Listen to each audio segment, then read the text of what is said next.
Hey guys, and welcome to another video by me, Oz at Untitled Plumbers. Now today we're going to be changing this pan connector on this toilet as it's been leaking for a while.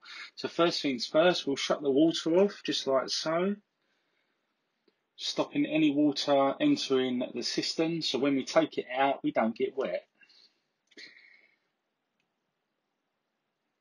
So guys, please subscribe, click that like button as well, as it does help our channel grow and allows us to build this community together. So we take these retaining screws out of the system, just like so. Sometimes people silicone these back and it can be a bit of a pain to try and remove. We've cleared all the water out of the actual toilet itself. You can either scoop this out with a bowl or we use a sponge. It just helps when pulling it out, we don't get water everywhere. So now I'm gonna disconnect it from this valve as it was easier to get to. But saying that, it was quite difficult to get off as the previous plumber had tightened it up pretty tight, to be honest with you. But we did get there in the end. Now these can be a bit stubborn sometimes to come off.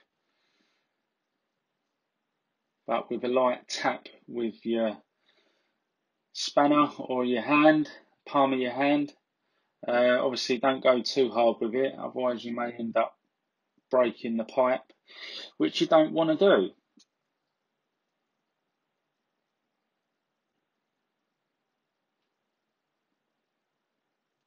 So as you see, I just tapped it lightly.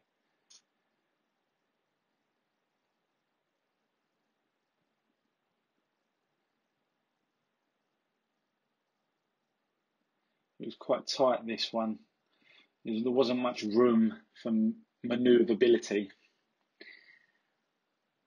But we finally got there in the end. And as you can see, there's a little bit of water that comes out. So always be prepared. Have a bowl, towel or a sponge there so that you can mop up any water that comes out. So we're going to be using a macalpine pan connector. I only use macalpine because, to be honest with you, I never ever get any problems with them. There are cheaper ones out there on the market, but I find that sometimes they can leak as well straight away as soon as you put them in. So I always use macalpine.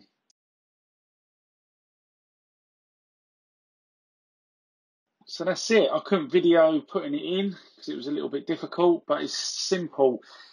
Push it straight into the soil stack and then connect it straight up to the back of the actual toilet. And the job's a good one. Thanks for watching. Please subscribe, click that like button and comment down below. And as always, Tapping to Plumbers is here to help.